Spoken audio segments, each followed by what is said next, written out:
We are just about 1 week into the Arizona Coyotes season. Arizona playing 3 games. We're going to break some of those down, some things that we like, some things we didn't like. Plus, we're also going to take a look at some injury information for Arizona, among a few other things, on today's episode of the Locked On Coyotes podcast. Your Locked On Coyotes, your daily podcast on the Arizona Coyotes, part of the Locked On Podcast Network. Your team every day.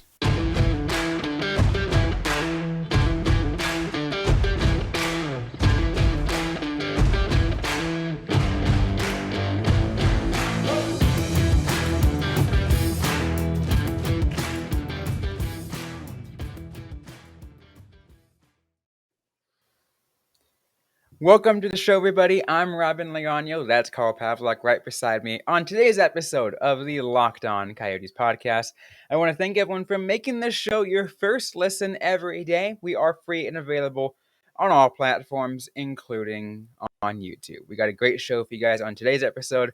We're getting ready. We're talking about the first week of Arizona Coyotes season, things that surprised us, things that didn't. Obviously, we got injuries to talk about too, Carl, because there are some updates that we didn't get a chance to get to in the last couple of days.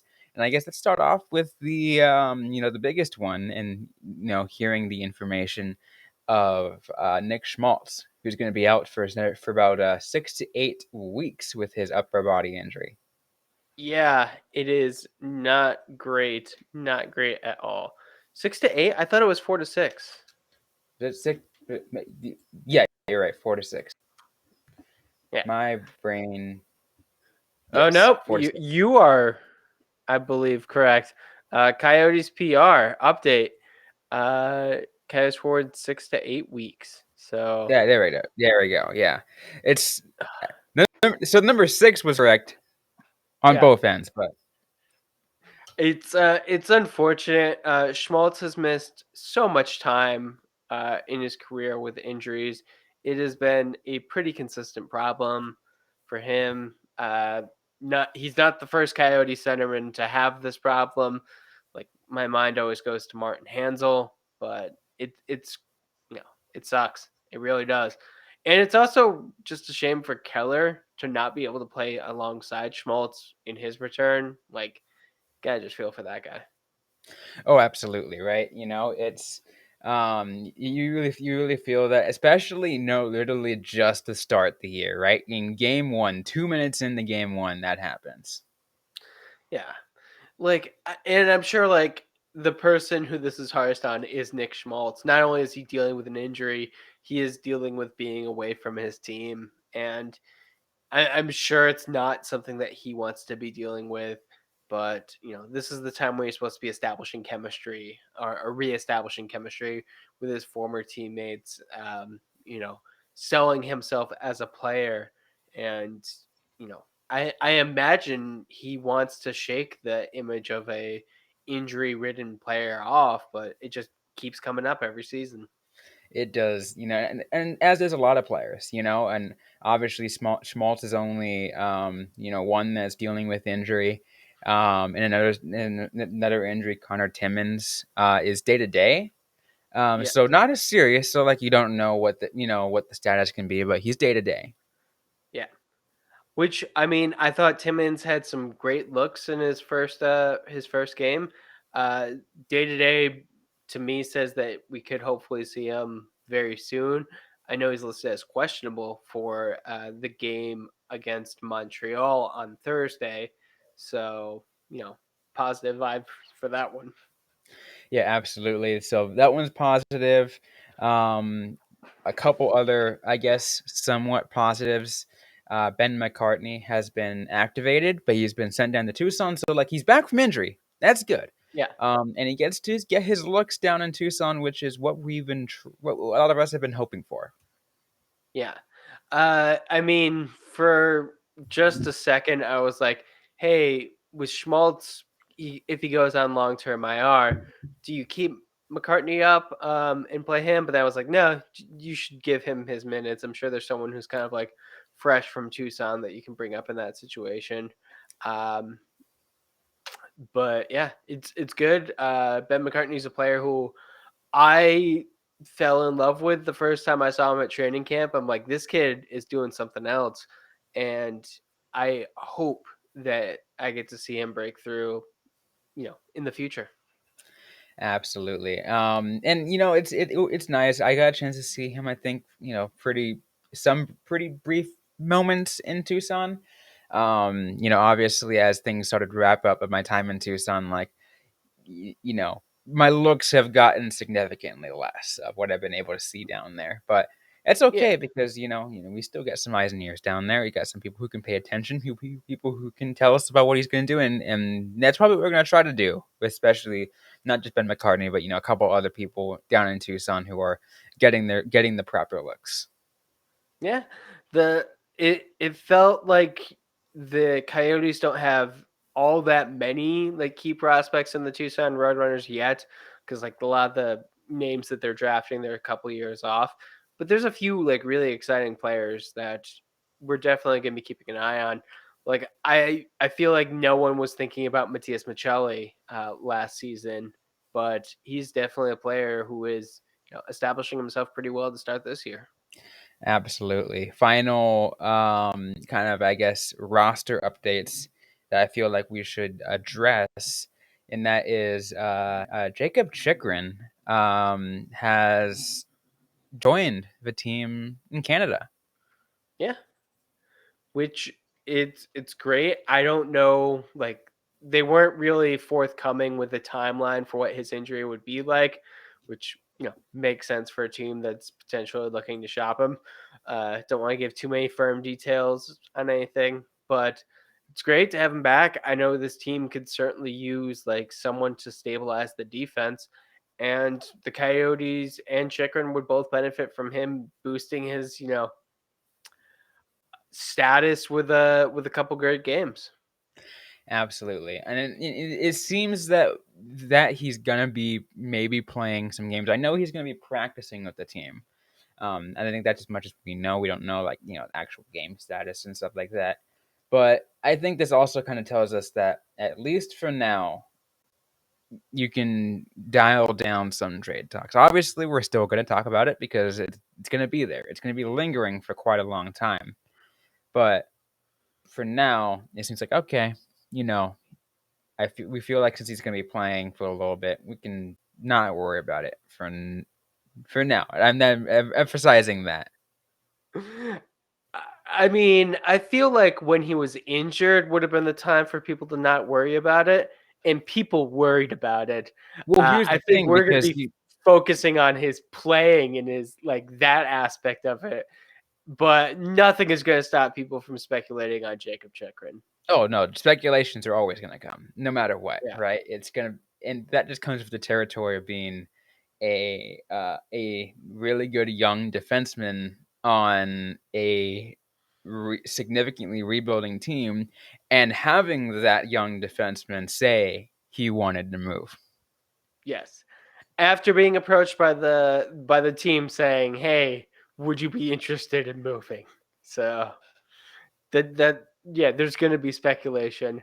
Uh, I I just can't believe that I read an article like three potential landing spots, or what does this team getting serious look like? It's like he's hurt. You don't need to make the content now. Like you should we at least wait until he starts like skating. Oh, absolutely. But yeah, like we said, they're gonna keep coming no matter what. Even though we're just like, you know what? Let's not worry about it right now. Let's just let things play out. And once they ramp up again, then we'll get more into it. Yeah, definitely. One thing I want to get to before we move off to a quick break and before we move on to talking about the week too, is just a little bit of an anecdote, Carl, because I found this really funny. Um, and this happened first of all pregame against the Maple Leafs game, and I didn't get a chance to bring it up on our post game show, but I want to bring it up now. But before the game, Sheldon Keefe was on, I believe, Sportsnet, um, and kind of was talking about their then upcoming game against Arizona, and they're kind of talking about like, oh, what's the matchup going to be like? So, well, the difference between us and Arizona is we actually have elite players on our team, and I think even essentially guaranteed that they were going to win that game. Yeah. I mean, there is confidence in your roster, and there is just tempting fate. And I would agree. On paper, the Toronto Maple Leafs roster is much better. They have more elite players than the Coyotes. They have players who are another level, like Austin Matthews, on there. So, yeah, I'm not going to argue with him on that, but it's hilarious that that collection of players couldn't beat the lowly Coyotes. The fact that they, you know, also lost to the Montreal Canadiens, another bad team. Yeah, it's I predict another early exit for the Toronto Maple Leafs if that's their attitude. One thing I do think that's funny is I think afterwards, and I think the way it went down is I think a reporter might have asked him about that because like talking about the elite players, that should have made a difference to bring this should have brought the Maple Leafs to win, and I think Sheldon Keefe was like, yeah, but he didn't show up, which No, they didn't. no, but it was pretty funny, right? It's pretty funny this season and like that happened. I think a lot of us, I think anyone based here in Arizona who are Coyotes fan, or just maybe even just a general hockey fan down here, just loves to see the Maple Leafs suffer in some ways. Yeah, not just the Maple Leafs, but the Maple Leafs are always like a good kind of like they're almost a caricature of The Canadian original hockey fans. six. Yeah, and because there are so many hockey people there, there's just so many voices that say the dumbest things about the Arizona Coyotes. Especially like this season, people are acting like the Coyotes roster is somehow special. It is not. There are multiple teams actively tanking. Like it is not something that needs to be treated like vile disgust in the back of your throat. I mean, yeah, look, there are some really bad teams this year. Like, it's there are teams that obviously, I mean, the Coyotes probably shouldn't have won that game, but there are other teams that have 0 points. And if you're looking at those who are watching on YouTube, look at the Central Division standings. The Wild still don't have a point, which is kind of surprising. Um, Yeah, I'm not gonna say the Wild are a bad team. no, but it's Hockey's surprising. But like but I'm just proving half a point there. But yes, there are teams like the San Jose Sharks or or the Buffalo Sabres, the Montreal Canadiens, who are just not doing well. the Philadelphia Flyers. Philadelphia Um, Flyers, yeah. One thing I looked up before the game is I saw that the Chicago Blackhawks are going to be playing in Toronto in February. So there's a decent chance they've traded Kane by then. Like that roster is going to be garbage. Uh, I really don't think that there's any reason to talk about the Coyotes. Absolutely. So not all the pressure is going to be on them. Maybe a little bit more so just because of the arena that the Coyotes play in, but that comes with the territory. Yeah. Yep. Anyways, though, we still got more to get to on this episode of Locked On Coyotes. We're going to talk about the first week, kind of get over our thoughts about how Arizona has played in the first roughly 7 days of the hockey season. We're going to get to that in just a moment, but first, turning to Carl for a quick word. So I just have to say that betonline.net is your number one source for football betting information this season. You can find all the latest player developments, team matchups, news, podcasts, and in depth articles and analysis on every game. And as always, BetOnline remains your continued source for all your sports wagering information with live betting and up to the minute scores for each sport out there. It is the fastest and easiest way to check in on all your favorite games and events, including Major League Baseball, MMA, boxing, golf, hockey. You can head over to betonline.net or use your mobile device to learn more. BetOnline, where the game starts. Thanks again, everyone, for making Locked On Coyotes your first listen today. After listening to this episode, be sure to make your second listen Locked On Game to Game NHL. Every moment, top performance, every result. Locked On Game to Game covers every game from across the National Hockey League with local analysis that only Locked On can deliver. Follow Game to Game on Locked On NHL, available on the Audacy app, on YouTube, and wherever you get your podcasts. Now let's go into the 1 week talk, Carl, of the Arizona Coyotes. Some surprises, some things that maybe we think they can work on. And yes, it's only a week into a how long, like 8-9 month hockey season or whatever it is. It's a long Eternity. year. Yes. It feels like an eternity for a tanking team, but might as well talk about the first week. We have a day off today. The Coyotes don't play until tomorrow, so might as well kind of talk about some things that we like, that we didn't like. And one thing that you brought up that we can go ahead and start things off. You brought it up off the air, but we'll talk about it now, and that's the power play, because the Yeah. Arizona Coyotes power play last year, and their penalty kill, just the special teams last year, was absolutely abysmal. And then this year, so far, in the first 7 days, 3 games, it's looked actually pretty good. Yeah.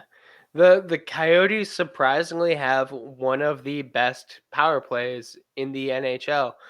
They are currently number 4 in the entire league. Um, that's crazy. I never thought I would see the day that the Coyotes would have a top power play, especially with the roster they have. Granted, I think that's come like with Nick Ritchie getting 2 power play goals.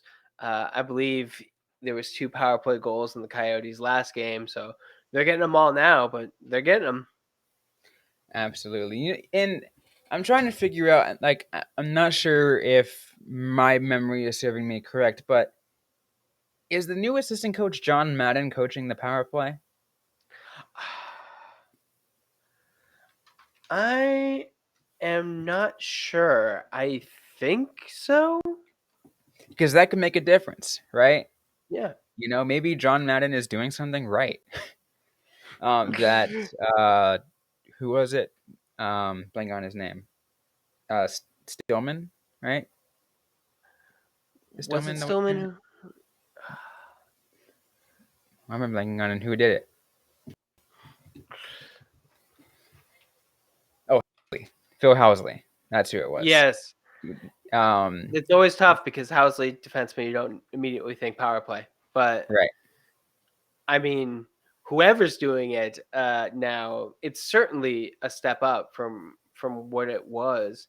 Like I'm not sure yet what the difference is or if it's sustainable, but it definitely is a bright spot. And as we saw against the Maple Leafs, it can win games. Yeah, and of course, there's that funny thing that we've mentioned a couple times already, the fact that the Nick Ritchie from Shane Gostisbehere and JJ Mosier connection, like, for some reason, it just has to be like in that order. Yeah. um, Yeah. I don't foresee that staying the entire no, season. it won't be. But like until it breaks, um, It would be great if there was like just at the end of the year we're like, there is 15 goals. That's way too many for just Richie to score on the power play. There's 10 goals that are Richie from Gostisbehere and Mosier. That'd be a reason not to trade Gostisbehere at the deadline. Just be like, look, Richie's gonna stop scoring power play goals. It's the only way we can explain it.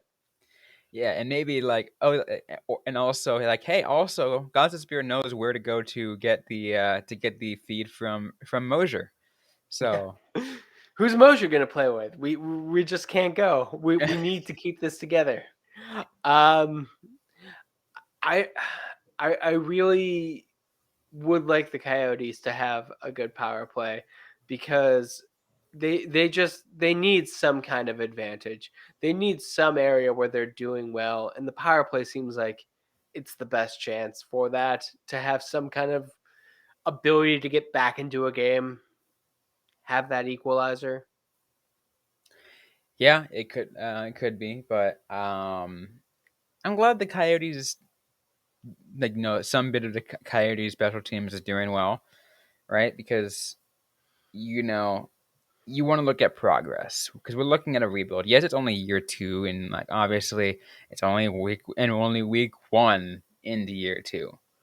But when it comes to rebuilding, Carl, and I'm not. You can either agree or disagree with me on this, but I like to look at the little things, right? Look at those things and kind of like take each bit, as yes, with a grain of salt, but also, you know, as a confidence booster, as a little booster for this team, because there's not going to be a whole lot to be excited for um during the year. Yeah, absolutely. Like you need to find, like we talked about all last year, the silver linings. Um, and as you mentioned, one of the special teams is doing really well. The other one, not so good.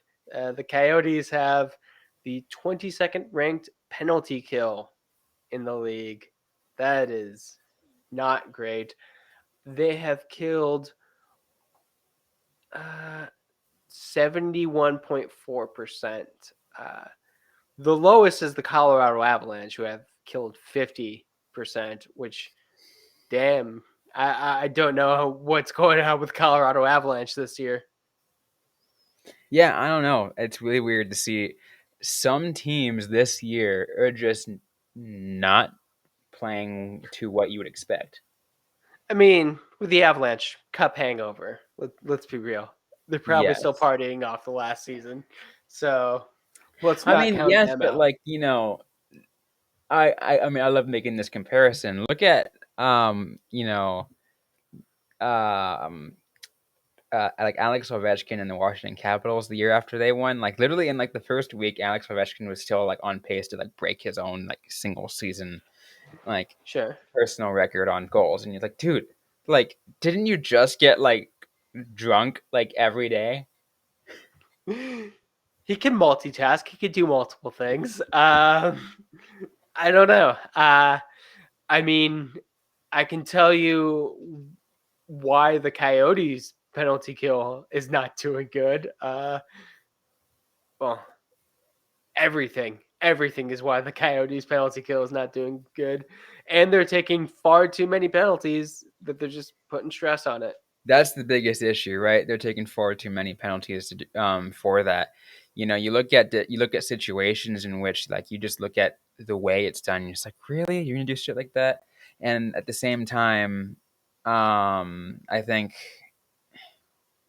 uh, what's an example? Like for example, I think what game one with the whole Zach Cassian stuff, Yeah, right? Zach Like Cassian, that was a bad one. I mean, Mosier getting a penalty like seconds into the game against Toronto was horrible. They had 3 penalties in the first minute against, or in the first like first period against Boston. Uh, 2 in the first 5 minutes. One of them led to Boston scoring a goal. The goal happened right as Nick Smoltz was getting out of the box. So blame that. But yeah, they're taking penalties. They're taking them back to back, and it is not good. yeah, it's not. And it's weird because they would take the back to back penalties and then like in like the first period and then like most of the rest of the game they're like it'll take a couple, but like it's not as bad as it like the when the gates open. Yeah, yeah. Like they do learn their lesson sometimes. I do think like taking the first 2 penalties in the third period against Toronto, absolutely a mistake. Why would you do that? You Yeah, gotta put that nail in exactly. the coffin.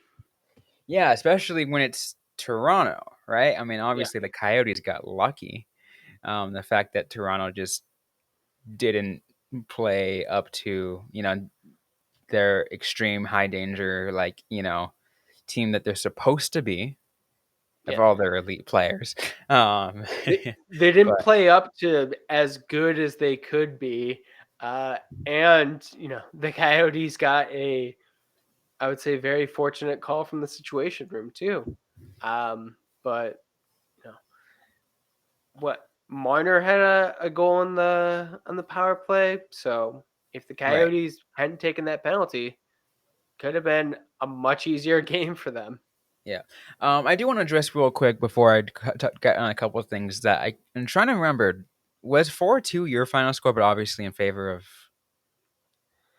I believe so, because I thought it was going to be under. And I believe it was 6-5. Interesting.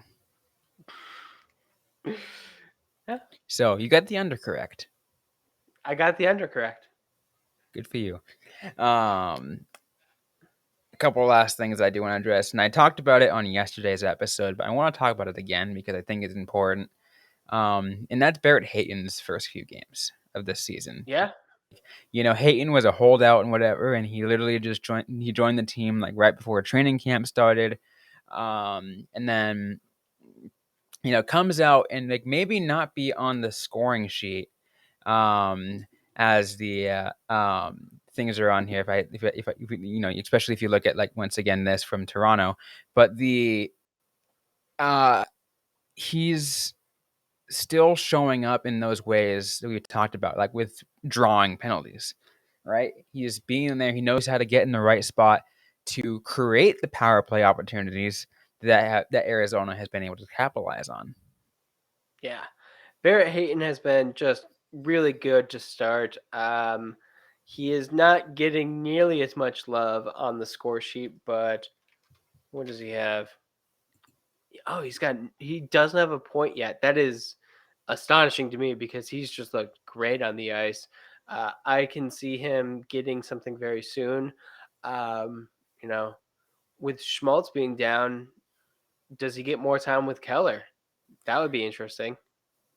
I think that's a possibility once they decide to send Gunther back to like, even though Gunther's not alongside them, but like, you have to you work with lines of what you got. Yeah. I don't know. Maybe against Ottawa, put out a line of Keller, Gunther, and Hayton. That'd be fun.